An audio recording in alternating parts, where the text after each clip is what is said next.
Lorsque vous avez créé votre blog collectif, vous avez envoyé des invitations à différentes personnes avec un rôle en particulier. Une fois que ces personnes ont accepté cette invitation, celles-ci apparaîtront dans le volet de gauche en cliquant sur Utilisateur. Dans la zone de droite, vous avez la liste de toutes les personnes qui ont accepté votre invitation. Ici, pour le blog domotique, Fanny Dubois a accepté l'invitation en tant qu'administrateur. Omotique, il s'agit ici de mon compte et je suis administrateur également. Jérôme Dumont a également accepté mon invitation, cependant il est auteur. Vous pouvez gérer cette liste. Si, mettons, vous ne souhaitez plus que Jérôme Dumont soit auteur, mais par contre qu'il soit contributeur. Donc, pour rappel, vous avez différents rôles. Je clique sur le menu déroulant Changer de rôle. Donc, vous avez différents rôles. Le premier rôle, il s'agit du contributeur. Il permet uniquement à la personne d'éditer des messages et de lire les messages. En aucun cas, il pourra publier ces messages-ci. L'auteur, il s'agit ici de la rédaction d'articles.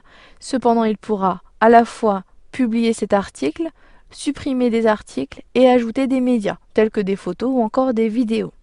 L'éditeur aura comme fonctionnalité supplémentaire la gestion des commentaires, mais également la création de tous les articles, des pages, donc il pourra même supprimer des articles diffusés par d'autres auteurs ou d'autres contributeurs. Et l'administrateur permet d'avoir tous les rôles. Il s'agit des mêmes rôles que vous.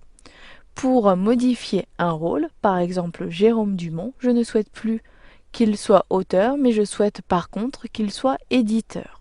Je sélectionne ici la case située à gauche de la personne. Vous pouvez également changer plusieurs personnes en même temps. Si je souhaite modifier ici aussi en même temps Fanny Dubois, je sélectionne les deux personnes, puis je sélectionne le menu déroulant Changer de rôle pour, ici il s'agit de éditeur. Ensuite je clique sur Changer. Automatiquement, au bout d'un instant, Fanny Dubois n'est plus administrateur mais éditeur et Jérôme Dumont n'est plus auteur mais éditeur. Donc vous pouvez procéder de la même façon pour toutes les personnes que vous gérez. Dans un dernier temps, si vous ne souhaitez plus qu'une personne ait un rôle dans votre blog, vous pouvez très bien la supprimer. Pour cela, positionnez votre curseur sur la ligne de l'utilisateur, puis cliquez sur Supprimer situé en dessous du nom de l'utilisateur. Vous pouvez également supprimer plusieurs personnes en même temps. Pour cela, vous devez sélectionner les personnes, puis sélectionner le menu déroulant. Ensuite, cliquez sur Supprimer, puis cliquez sur Appliquer. Vous avez un message qui vous demande de confirmer que vous souhaitez bien supprimer ces deux personnes. Je clique sur Confirmer la suppression, mais si vous ne souhaitez pas supprimer ces utilisateurs, cliquez dans le volet de gauche ou n'importe où ailleurs.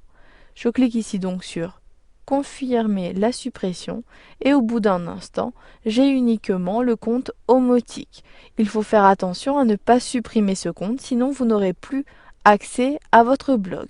Vous savez maintenant gérer les utilisateurs de votre blog.